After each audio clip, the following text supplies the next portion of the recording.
They are people that had been in and out of prison. They're drug dealers from the suburbs. They are drug dealers from the city.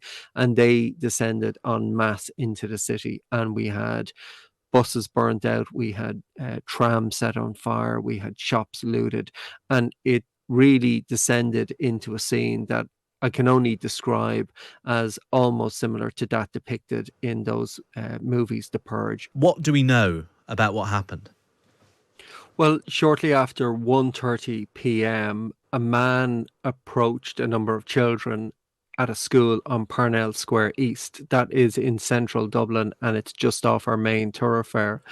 And a number of children were stabbed in an unprovoked attack. The individual who carried out this attack, he has no known relationship with any of those children. During the assault, a, a female teacher or carer came out trying to stop him. She too was attacked, as was another man. However, a passing Deliveroo driver became the unlikely hero in all of this, and he intervened, physically stopped the attack, more children from being hurt and injured, and held the individual responsible on the ground until the emergency services arrived at the scene. So there is no motive for this assault just yet. One of the children is quite significantly and seriously injured, and she is fighting for her life, as is her carer teacher. And that incident unfolded. It was described and treated as a critical incident by the Irish security services, who descended on the scene within moments. The individual was taken away because he had been injured following the initial incident, and he was taken to hospital also. Following that, the area was sealed off by the guards as a crime scene. And shortly after this happened, you had a number of far-right actors started disseminating information on social media.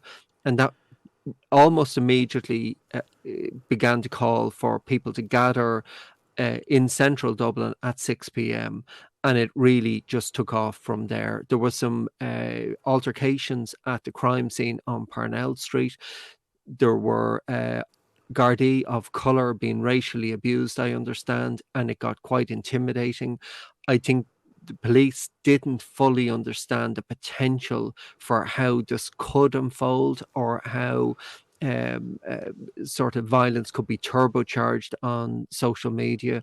But by 6 o'clock, there was quite substantial number of people in Dublin city centre looking for a fight, and many of them, and this really does need to be stressed, were involved in crime. They are people that had been in and out of prison. They're drug dealers from the suburbs. They are drug dealers from the city, and they descended en masse into the city. And we had buses burned out. We had trams set on fire. We had shops looted, and it really descended into a scene that I can only describe as almost similar to that depicted in those movies, The Purge.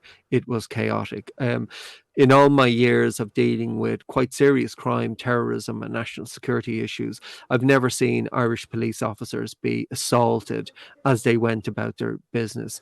There were scenes posted online of Gardaí being segregated from their colleagues and simply attacked, brutalised, and mobbed by groups of young men who did not seem to be afraid whatsoever. Police officers had to take shelter within inside shops and in hotels. It was absolutely deplorable, but also chilling to watch this unfold. And is any more violence expected, or have the Gardaí got a handle on this now? The violence took place over a period of about 3 hours, and then the calm was restored. I'm pretty confident that anyone who puts their foot out of joint this evening would be arrested within a nanosecond. I think this has completely sent a shockwave through the Irish security services. I think that they are completely reassessing their previous estimates and assessments of the far right and its its ability to cause social disturbances.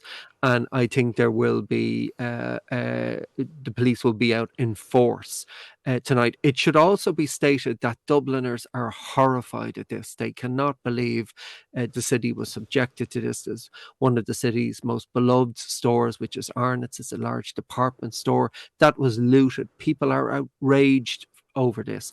There are demands for more tougher action against people involved in this. There are questions now being asked, of course, of social media companies who allow all this activity to be planned on their platforms and take no action to stop it. There are questions now about how that's been allowed to continue, and indeed the Garda Commissioner himself and the Minister for Justice, Helen McEntee. I would I think believe that their positions are starting to become very difficult at the moment, although they may yet survive this. Well, John Mooney, crime and security correspondent for the Sunday Times in Ireland, thanks so much for joining us to talk us through those unprecedented scenes in Dublin last night. 34 people have been arrested following riots in the city centre. 13 shops damaged or looted, 11 police vehicles, 3 buses and a tram all destroyed in the violence there.